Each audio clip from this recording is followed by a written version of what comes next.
We got to get back to doing what's expected of us as free citizens in this democracy. That means being tolerant, being respectful, staying informed, and being engaged. I'm former Congressman Joe Walsh. Follow me here and join the millions of Americans who are renewing their social contract with each other. The social contract, it's on us.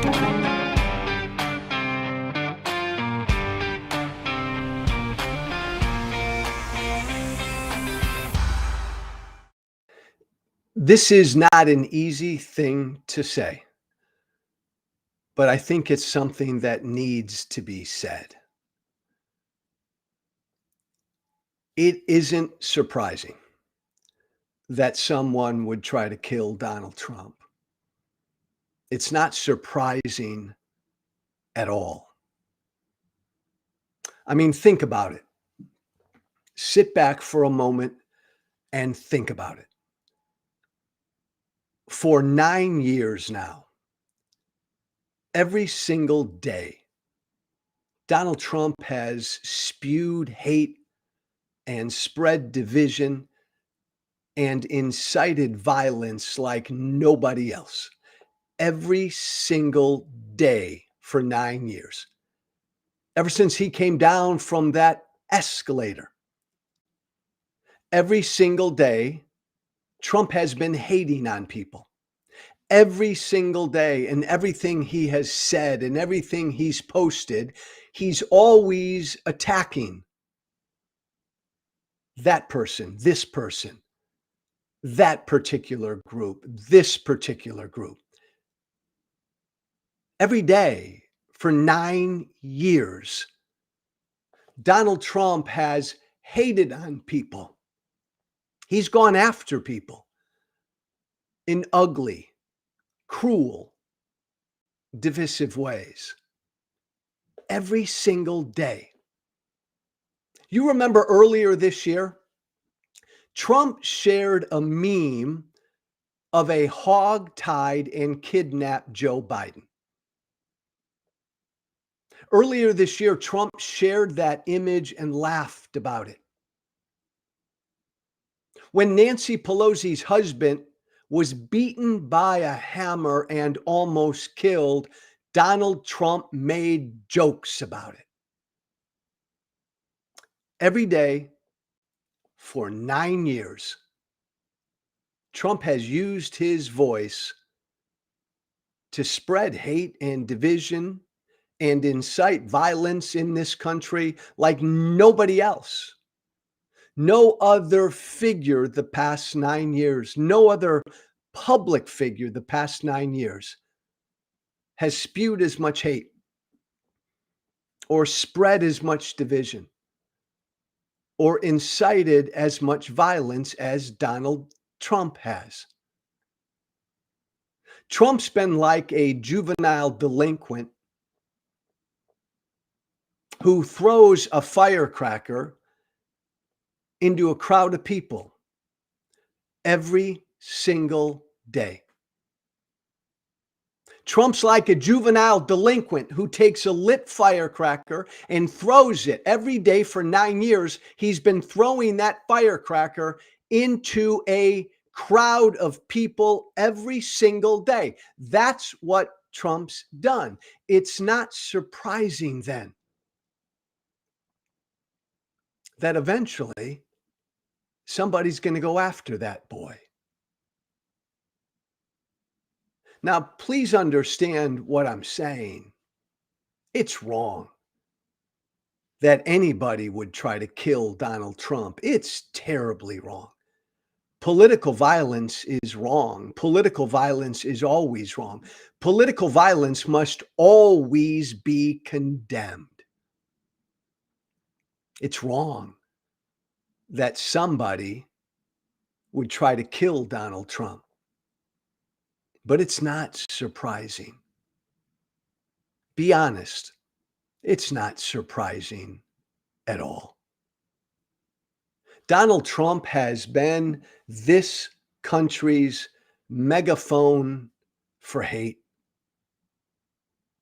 So He's been doing it for 9 years. He's been punching people for 9 years with every tweet, with every Truth Social post, with every word that has come out of his mouth. I hate Taylor Swift.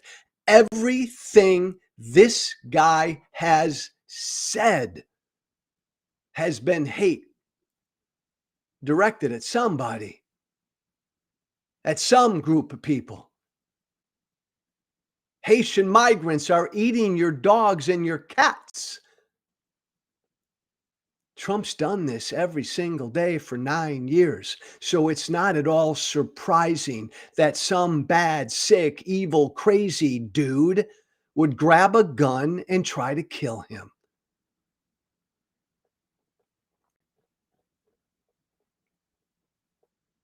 That's look, you've got to wrap your arms around that. Everybody listening to me right now, we all agree that it's wrong. It's wrong for somebody to hide in the bushes on a Florida golf course with an AK-47 laying in wait to take a shot at President Trump. That's wrong. And that guy should be put away for life. And no matter your politics, we all need to condemn that. The point I'm making is it's not surprising that somebody would want to do that to Trump because Trump has been going after people every single day. I used that metaphor purposely. Every day he's been a kid, a misbehaved kid, a juvenile delinquent throwing a lit firecracker into a crowd of people sitting back and laughing at it. To think that somebody eventually wouldn't say, I'm going to stop him. I'm going to grab that little boy. There's a lot of talk about who and what is responsible. The rhetoric that led this crazy guy down in Florida or the young kid in Pennsylvania to go after Trump. And I've said, and I'll continue to say, there is hateful rhetoric on both sides. Both sides are guilty of hateful rhetoric. Both sides are guilty of rhetoric that goes beyond the pale. And both sides have stepped into that pool, into that ugly, deep, dark pool where your rhetoric has directly led to violence, has directly potentially led to inciting violence. Both sides, all sides have done it. The point I'm making is no one has done it more than Donald Trump. And I will connect it. Who's to blame? What's to blame for that guy who wanted to assassinate Trump this past weekend? Well, first of all, that guy's to blame. And I'll say it. Second of all, Donald Trump's to blame. He's stood in the public square for 9 years now, taking balls of hate and just throwing them at people. He's done that. He's purposely punched people. He's purposely made people the target of violence. He's done it over and over and over and over. He's done that. He's raised the temperature. Hell yes. He shares a lot of responsibility for a crazy, bad, sick dude who then would say, oh man, this guy's a madman. This guy wants to end America. This man wants to divide us. This man is so cruel and so mean. I got to do something.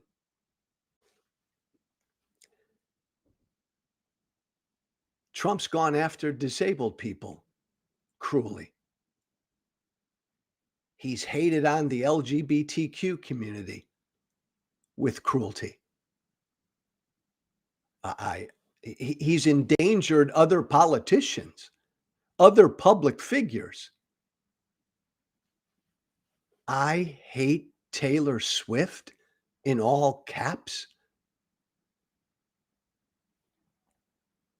He's gone after Haitian migrants most recently, lying about them, lying about them.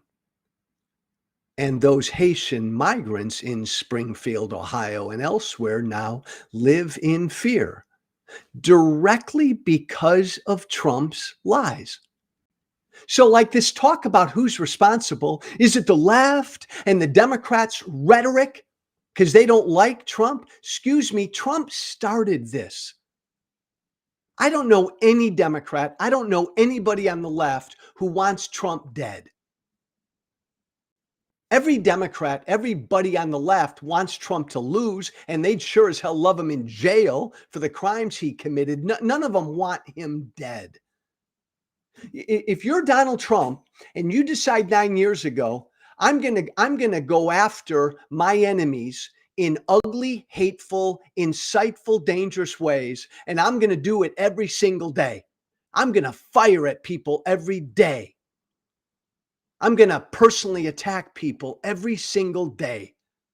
I'm going to put people's lives in danger every single day. If you're Donald Trump and you decide to do that, well, then I'm sorry, Donald Trump. That decision, that behavior has created an environment where a lot of people hate you because you've been hating on so many people.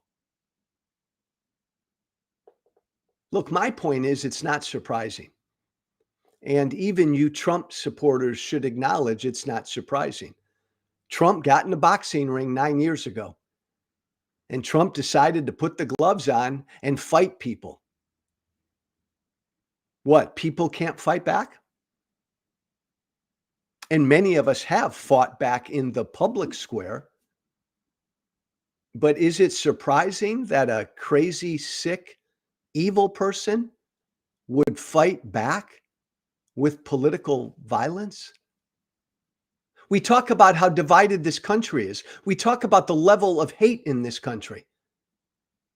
We talk about the rise of political violence in this country. Nobody, I say nobody, is more responsible for the division right now, for the division in this country, the level of hate in this country, and the potential for violence in this country. Nobody is more responsible for this than Donald Trump. And all of you Trump supporters, what? Who say, no, no, no, it's not poor Donald's fault. It's everybody going after Trump. It's everybody who's going after Trump. What? Your guy is such a wuss, he can't handle the heat.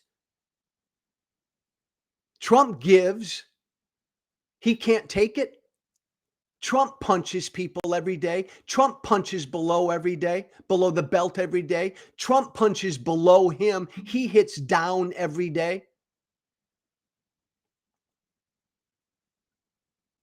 Trump hurls and has hurled personal insults at people in this country every day more than anybody these past 9 years. What? Excuse me? People can't hurl personal insults back at him? Trump calls the media the enemy of the people. He's been doing that for 9 years. The media can't hit back? It's like there was a guy on Fox News yesterday that said, never in our history, I'm going to get this wrong, but he said, never in our history have we had a public figure so targeted like Donald Trump, so targeted for violence like Donald Trump. Never, I think he said, never have we had a politician whose life was in more danger than Donald Trump's. Well, excuse me, Trump created that by deciding 9 years ago when he came down that escalator that he's going to declare war on everybody. Okay, so he's a target. He's targeted everybody else. It's not a surprise, I guess what I'm saying is this. Trump has been the megaphone for hate in this country. It's not surprising, guys, that a lot of people hate him and hate what he says and hate what he does. And does he not bear any responsibility? Bryant, you created this show. Does he not? Does Donald Trump not carry any responsibility for what happened to him over the weekend? None?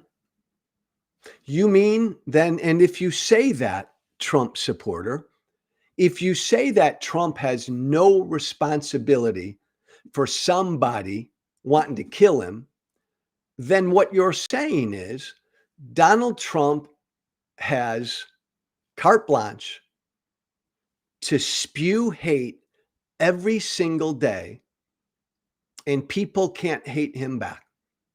Donald Trump can personally insult people.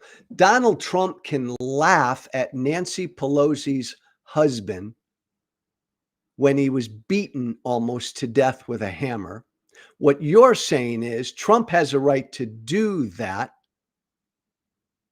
but nobody has a right to then personally go after him verbally.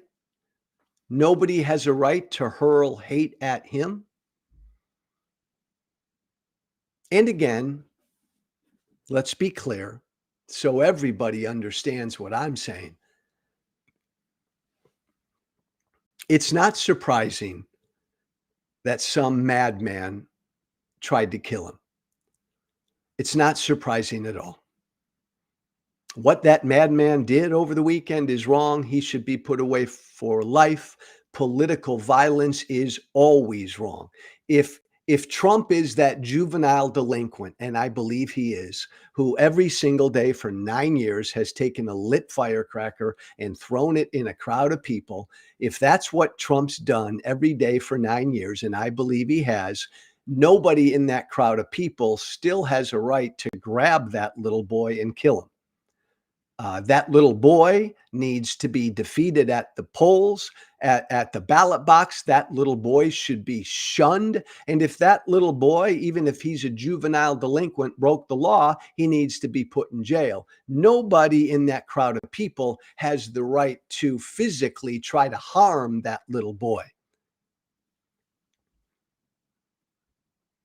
But it's not surprising that in that crowd of people, day after day over the course of 9 years, listening to that megaphone of hate, it's not surprising that over the course of 9 years, some crazy dude in that crowd, some guy in that crowd who's off a little bit says, screw it, I'm going to go after that juvenile delinquent. And that's now happened twice. And yeah, I do blame Trump for what happened to him. He stood in the public square and said, I'm going to hate on people. Okay, fine, Donald. You had a right to do that. Trump's had a right to use his platform every day for 9 years to hate on people. But then when some crazy dude says, I'm going to hate on you, I'm going after you, you helped create that situation.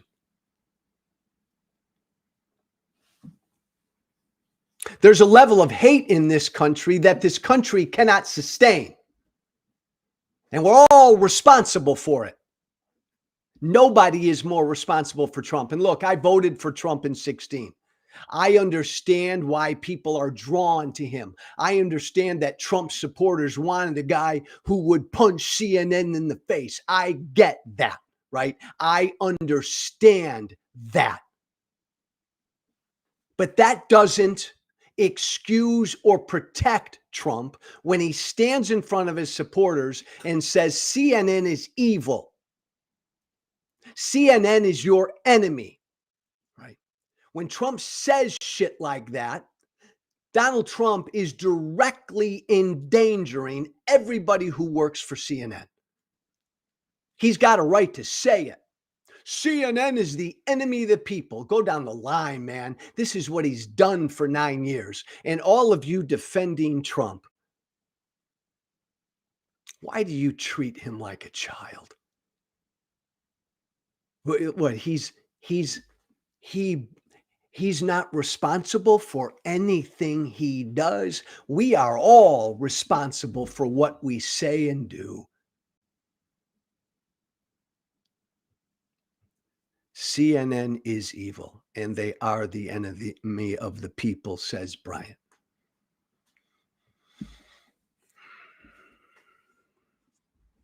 You're wrong, Brian. But respectfully, you got a right to live in that hole you're living in, man. You're wrong. It's not surprising that somebody wants to kill Trump. Trump has spread hate and incited violence in this country over the last 9 years more than anybody else. This dangerous environment we're living in, Trump didn't create it. Trump has made it as dangerous as it is. Trump more than anybody else over the past 9 years. Look, Trump, look, I've said this before. America is divided. Trump didn't create the divide. Trump is just the ugly byproduct of the divide. Our politics is broken. Trump didn't break our politics. Trump is what happens when our politics is broken. An ugly, cruel, horrible, hideous human being. And maybe that's the point. Because Trump is such an ugly, horrible, cruel, hideous person, come on. It's not surprising. I mean, Trump every day for 9 years has manifested cruelty. My God, he's used his office when he was president to personally go after individual Americans with hate. He did this. He's no victim. Maybe that's the most controversial thing I'll say this morning. Trump's no victim. Trump created this climate where he has enabled really sick people who hate him to want to go after him.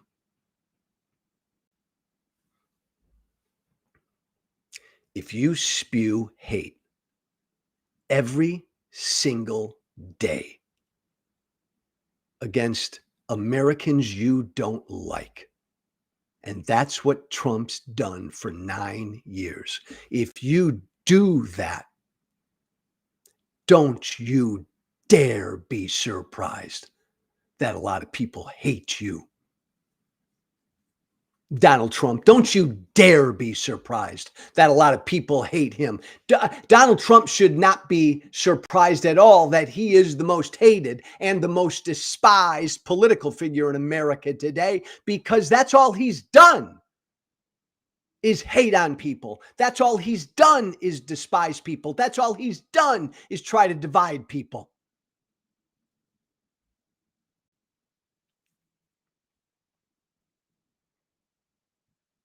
It's not surprising.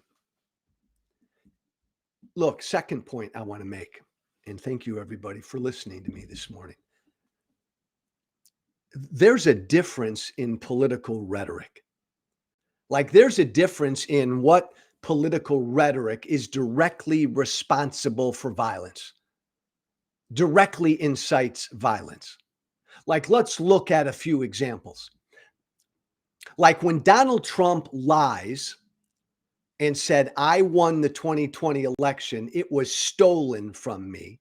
When Trump lies like that and repeatedly puts that lie out there, I won, the election was stolen. I won, the election was stolen. I won, the election was stolen. Trump did that in 2020. Trump did that after the election. When you repeatedly put out that lie, and then January 6th happens, and people go, your supporters go to Washington to overthrow the stolen election,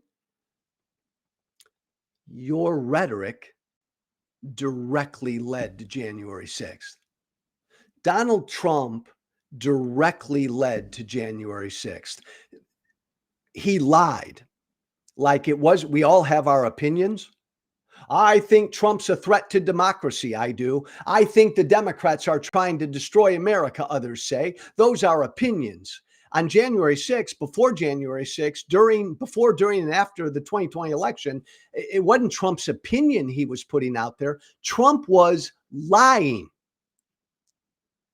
It was factually untrue.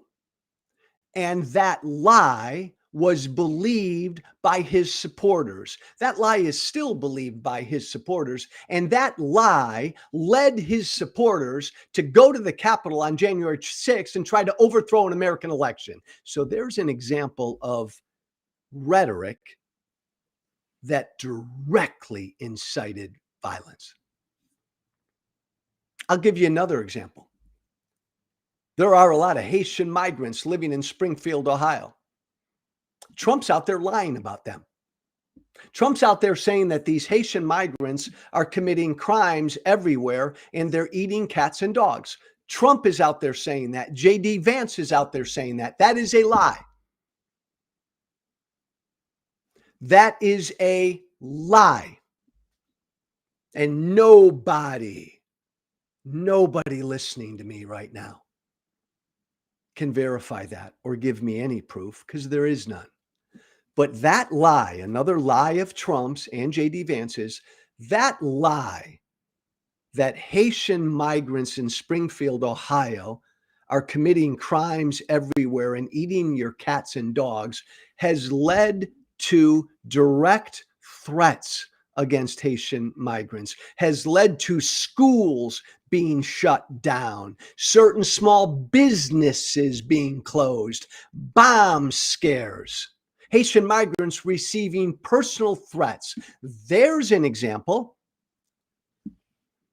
of political rhetoric that has directly threatened a group of people. There's an example of one of Trump's lies that has put a group of people in danger. And if anything happens to a Haitian migrant in Springfield or any other town or city in this country, Trump is directly responsible, and J.D. Vance.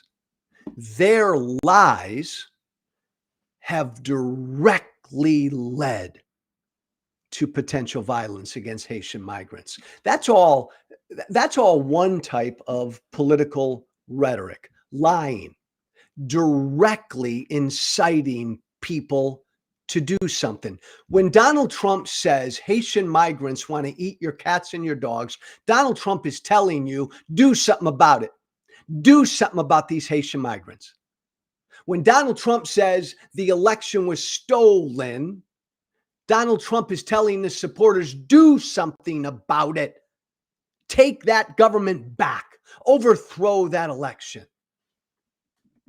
That's all one type of very direct, insightful, dangerous rhetoric. The other type of rhetoric is just over-the-top political rhetoric that's not directly responsible for any violence. Like this: I believe Donald Trump is an existential threat to our democracy. I believe that.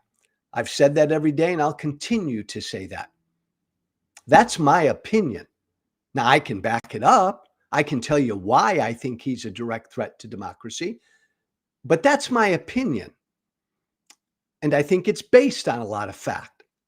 But if I put that opinion out there And then some crazy whacked out dude wants to kill Trump because he thinks Trump's a threat to democracy. That's not my responsibility. That's not me directly inciting that.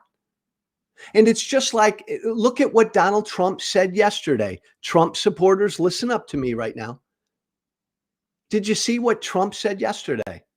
Trump yesterday said Democrats are trying to destroy America. Trump yesterday said Democrats are the enemy within. Again, I disagree completely, but that's not direct, insightful political rhetoric. If somebody believes that Kamala Harris is the enemy from within, if she agrees with Trump and she tries to go kill Kamala Harris, Trump's not responsible for that. I'm not responsible for anybody out there who agrees with me and believes Trump is a threat to democracy if they go do something crazy. And Trump's not responsible for anybody crazy out there who agrees with him that Democrats are the enemy from within and they go try to do something. You see the difference? Directly lying about something, directly inciting people to do something, man, that's bad. But voicing your opinion, Trump's a threat to democracy. Democrats want to destroy democracy. You may think that's over the top. You may think that's hyperbolic. That's political speech. That's provocative rhetoric. That's people's opinions. And people in this country are free to express their opinion. And the answer is never to shut down or censor speech. The answer is never to say Joe Walsh cannot say that Trump is a threat to democracy, or Donald Trump can never say that Democrats want to destroy this country. No, Trump has every right to say that. And I have every right to say what I say about Trump. We don't want to censor that political rhetoric. We do need to do a better job of protecting our candidates for president.